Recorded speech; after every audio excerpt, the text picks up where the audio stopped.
All right, the emerging markets, after a pretty good year, having a tough week. What could the upcoming election mean for this global play? Well, welcome to Trading Nation. I'm Brian Sullivan. We're joined by Wald and Eddy Elfenbein. Eddy, I'll start with you. The EEM, listen, it is multiple countries, 845 some stocks, although tends to be more heavily weighted toward Asia, China, Taiwan, etc. Do you think the election will determine the outcome of the EEM?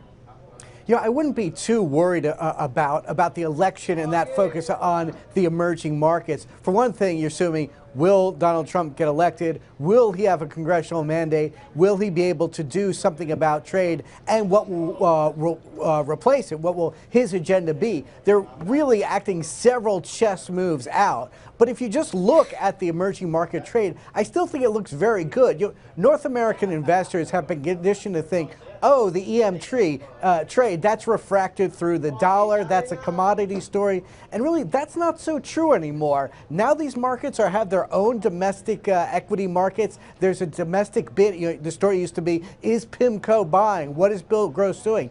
And what are the commodities doing? That's less true today. And I think given the valuations right now, you can look past the election. And I think the EM story is very good right now. It is very good, okay, fundamentally. All right, Wald, do the charts agree that the EEM story technically is still very good?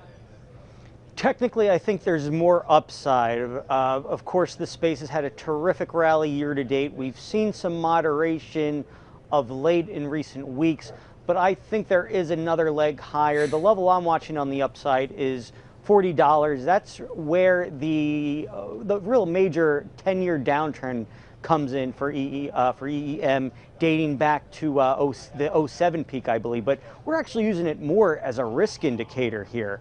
I think in general, speaking in terms of equities, if there is a major top in the next 12 months, I think this is going to be the tell. I think you're going to see EEM get back to that prior resistance and start to roll over again. However, the bull case is that if EEM can push higher, if it can reverse that downtrend and really break out to the upside, I think equities as a whole and risk as a whole really set up for a terrific next few years. Wow. Globally or everywhere? Globally, I think this is really just using EEM as a proxy for risk. It's been the major headwind for U.S. equity prices over the past few years. As it's gone down, we've seen equity markets in the U.S. also do well, and now we're seeing, as it's rallying, equities in the U.S. and everywhere else globally are starting to do better as well. So I think it's going to be a great tell for risk in general. No, very optimistic, Wald. Thank you very much. Nice to have a little optimism once in a while. Eddy Elfenbein also likes the EEM setup story. Guys, thank you both very much.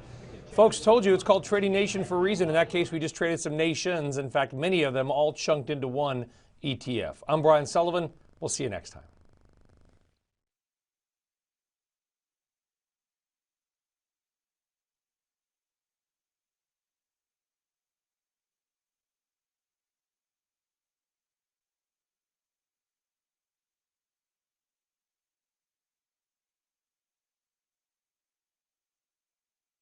Hey CNBC fans, thanks for checking out our YouTube channel. Here you're going to find videos packed with all of the information that you need to be smarter about your finances. You can subscribe by clicking right here and click on all the videos around me or the I right here to watch the latest from CNBC. Thanks for watching.